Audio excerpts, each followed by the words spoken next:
Szervusztok, kedves DAZN nézők! Ez itt az új Audi Q3 SUV. És hogy miért hangsúlyozom ki ennyire, hogy ez egy SUV? Hát azért, mert most már kétféle karosszéria változatban, kétféle karosszéria verzióban érhető el a Q3-as. Van belőle SUV, a hagyományos, és van belőle ilyen Sportback. Én most ezt a SUV verziójú karosszériáját kaptam meg. De hogy még izgalmasabbá tegyem a dolgot, ez egy plug-in hibrid, hiszen manapság már mi nem az. Azt azért mindenképp érdemes elmondani, hogy amiben most ülök jelenleg, szerintem ez a legérdekesebb kombináció ebből az autóból. Ugye létezik dízel is belőle, ami meglepő, létezik 1.5-ös, illetve 2000-es TFSI, de ez az e-hibrid, a plug-in hibrid verzió az 1.5-ös TFSI-vel plusz az elektromos hajtáslánccal összesen 272 lóerőt ad le. Most még megyek vele egy picit, aztán szétszedjük, na már nem úgy, csak elméletben, aztán pedig megnézzük, hogy megéri-e valóban az árát ez a Q3-as SUV, vagy ez csak egy nagyon drága kompromisszum.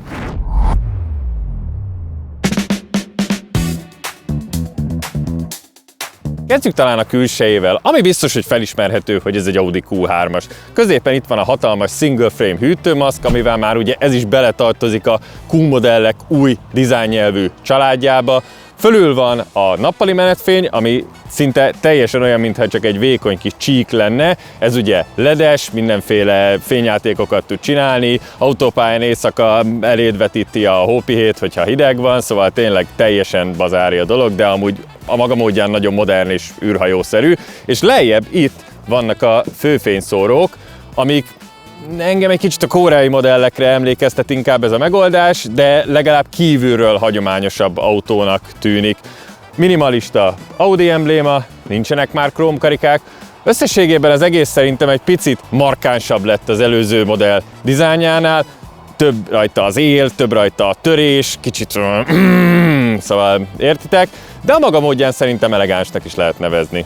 Viszont kifejezetten nehéz szerintem megkülönböztetni a Q3 SUV-ot a Q3 Sportsback-től. Én egy darabig nézegettem, amíg rájöttem, hogy igazából itt a hátsó, a C-oszlopnál és a tetővonal lekanyarulatánál a legárulkodóbb tényező az ez a műanyag betét, ami a Sportsback-en egy kicsit, hát ilyen más ívben fut, nagyobb az íve, a SUV-on egy kicsit hagyományosabb a letörése. Külön köszönet az Audinak ezért a kilincsért. Tényleg, ez egy kilincs. Természetesen működik az, hogyha a zsebedben van a kulcs, akkor kinyitja magát, ha távol mész tőle, akkor bezárja magát, ha benyúlsz a kilincs mögé, akkor kinyílik. A legjobb megoldás.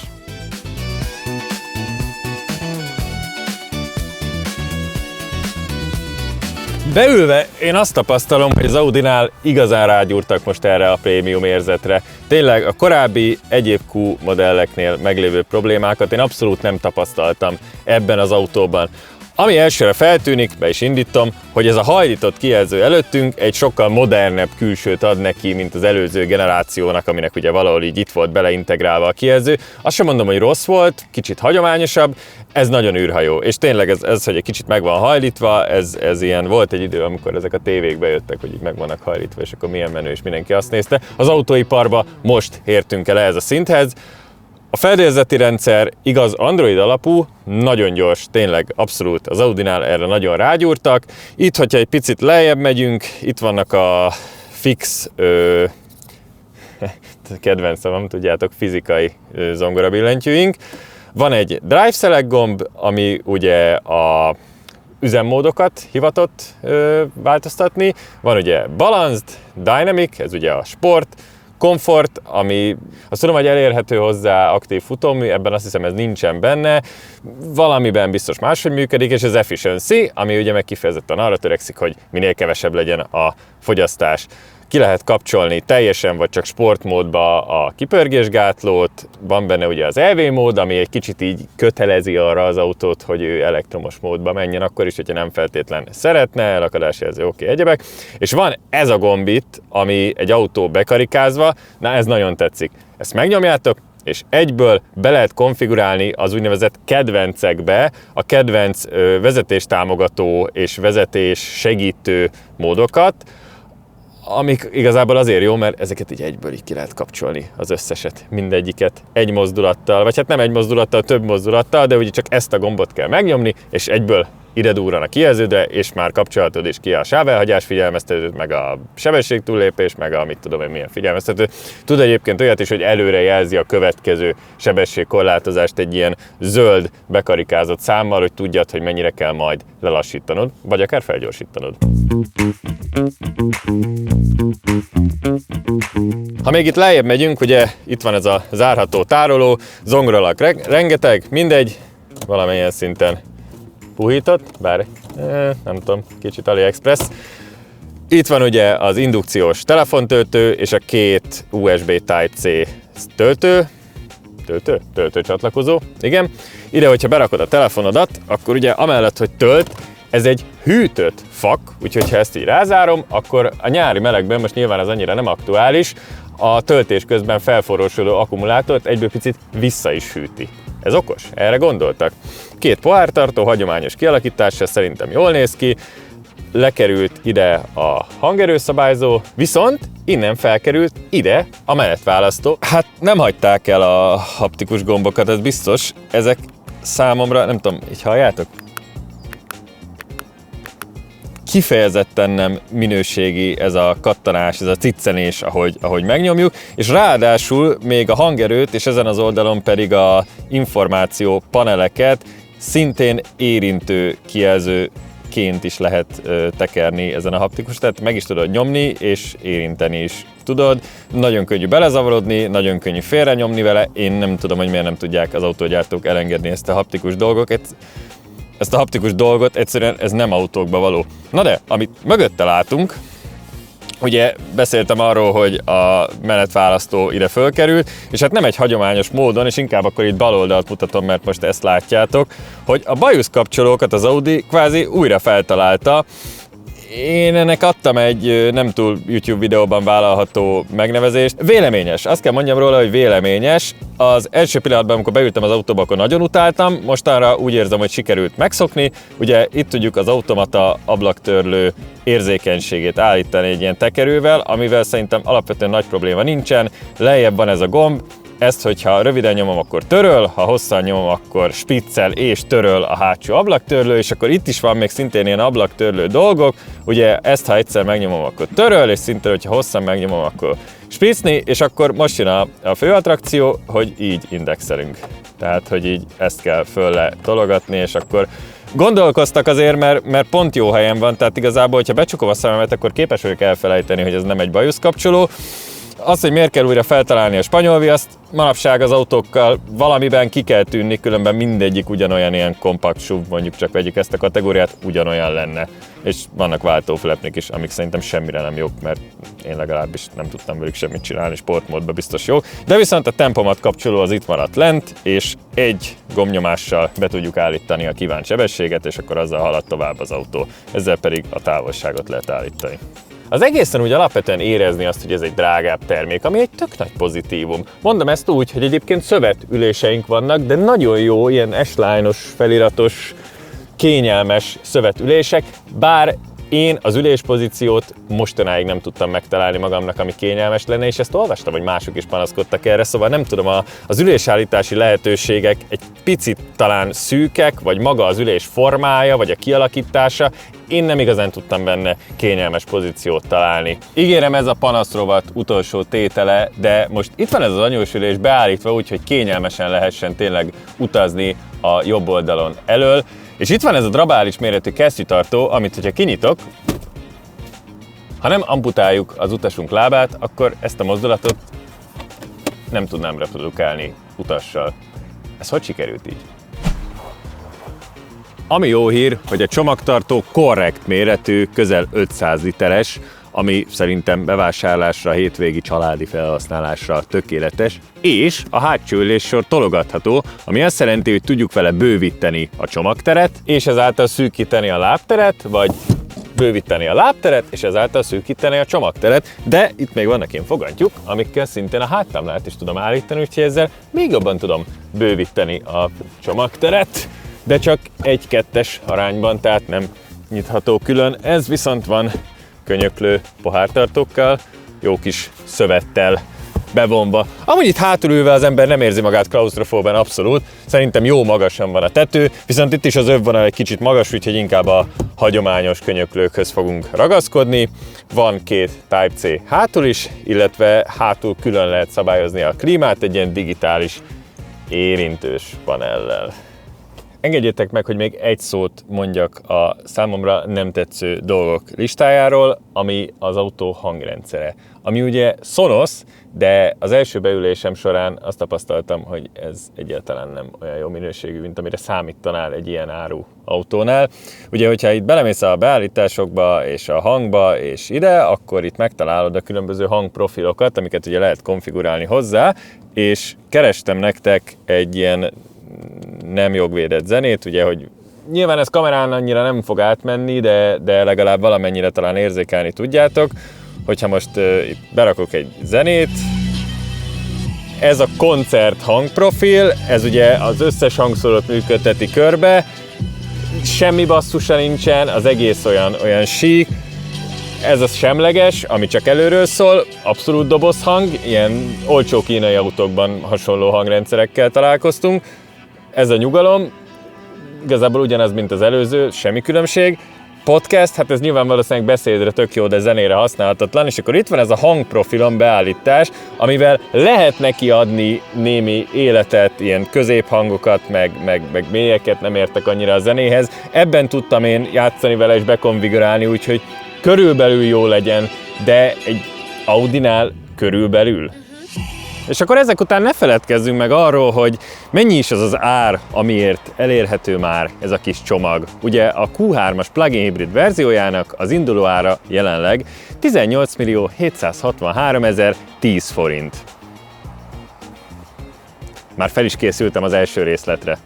Mielőtt nagyon belelendülnénk, kalkulálok egy hitelt az autohitel.hu kalkulátoron, hogy ugyan mennyiért lehetne leasingelni egy ilyen Q3-ast, ugye gyártási évünk 2026, teljes vételárnak én most egy ilyen 18.700.000-et fogok megadni, pusztán azért, mert ezek az árak ezek szinte napi szinten tudnak változni, úgyhogy ez egy ilyen hozzávetőleges, hogy ez mennyibe kerül, személygépkocsi, társaságként vesszük fel forint alapon, megnézzük, hogy van-e Audira akció, jelenleg nincsen, nyílt végű a leasing és rögzített kamatozás, 5 éves futamidővel és 4.600.000 forint nettó kezdő leasing díjjal, így ugye a finanszírozott összegünk 10.124.409 forint, közben az Audi már el akar indulni, így a 7,3%-os THM-mel a nettó törlesztünk 161.300 forint lesz 60 hónapos futamidővel.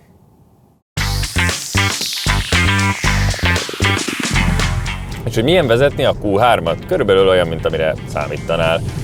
Nekem nagyon tetszik a kormányzása, tényleg magának a kormánynak is nagyon jó a fogása, de maga a kormányzás is pontos, feszes, már talán néhol egy picit túl feszes is, illetve ez elmondható ugyanúgy a futóműről is, ami érdekes, mert elsőre tényleg nagyon már túl feszesnek is érződik, de kisebb úthibákon vagy fekvőrendőrökön, hogyha átmegy az ember, akkor azért kijön az, hogy itt dolgoztak a mérnökök, és ki van ez találva, mert egyáltalán nem zuttyan akkorát, egyáltalán nem üt fel még nagyobb úthibákon sem. Ami nekem furcsa, vagy hát megszokást igényel, az például a fékpedál, ami elég hosszú úton jár, de ezen a hosszú úton főleg talán nem tudom, hogy van-e különbség itt az üzemmódoknál, hogyha átteszem komfort módba, mert most például efficiency-be voltunk, biztos, hogy van valami köze van a rekuperációhoz, vagy a visszatöltéshez, ugye a hibrid rendszer és az akkumulátor és egyéb dolgok, de nekem egy picit lent fog, tehát olyan, mintha egy régebbi autóból kiindulva rosszul lenne légtelenítve, vagy ellene kopva a betét, nyilván egy új autóról beszélünk, tehát itt elkopott betétről biztos nincsen szó. Igen, most így körülbelül a közepéig, hogy áttettem komfortba, a közepéig majdnem a 3/4-ig benyomom a fékpedált az útján, és akkor kezdem érezni azt az igazán hatásos fékerőt, amit mondjuk más autókban megszoktam, hogy ez már fölül jelen van. Érdekes, megszokható, nem írnám fel hibának igazából. Mindenképp érdemes néhány szót ejtenünk a fogyasztásáról is az autónak. Van egy ilyen kijelző, ami ugye a rövid távú fogyasztást mutatja, én ezt lenulláztam, amikor elkezdtem használni, és ebben most leginkább városi közlekedés van és minimális autópálya, 100%-ra föltöltött aksival, tehát úgy indultam el, ami mostanra 0%-ra lemerült, mert sajnos még az egy helyben ketyegés, ha a villanymotornál lehet ilyet mondani, az is meríti a különböző ülésfűtés és egyéb funkciók. Így a benzinmotor nekem most 6,8 literen áll 100 kilométeren, de ez inkább ilyen 6, illetve 5 fél volt, amikor úgy használtam, mint ahogy egy autót kell, és nem itt a parkolóban ketyegett alattam. Ez körülbelül hasonló a gyári értékhez, dacára annak, hogy tél van, és az időjárási körülmények és a téli gumi sem kifejezetten kedvez a fogyasztásnak. Az elektromos fogyasztáson pedig 26,5 kWh 100 kilométeren, ami picit magas, de nyilván ezt megint úgy mondom, hogy az állóhelyzetben való fogyasztás is növeli ezt, úgyhogy ezt inkább ilyen 20 körülre lőném be. A gyári adat azt hiszem valami 15, tehát hogy igazából szerintem helyben vagyunk. A téli használat százalékosan rontja ezeknek a motoroknak a teljesítményét nyilván. Lássuk meg, van-e már új Q3-as a kocsi.hu oldalán. Ugye Audi modellünk, az pedig Q3, nincs külön a Sportsback és a SUV, ugyebár évi árattól, beírom, hogy 2025, elég sok találatunk van, úgyhogy lehet, hogy ezzel most lyukra futok, de nézzük meg.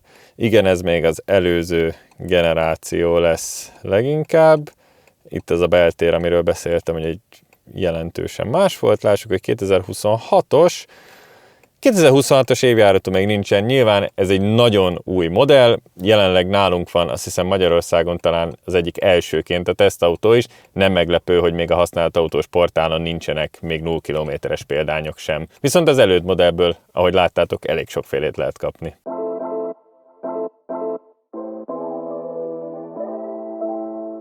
Szóval Audi Q3 PHEV, azaz plug-in hibrid.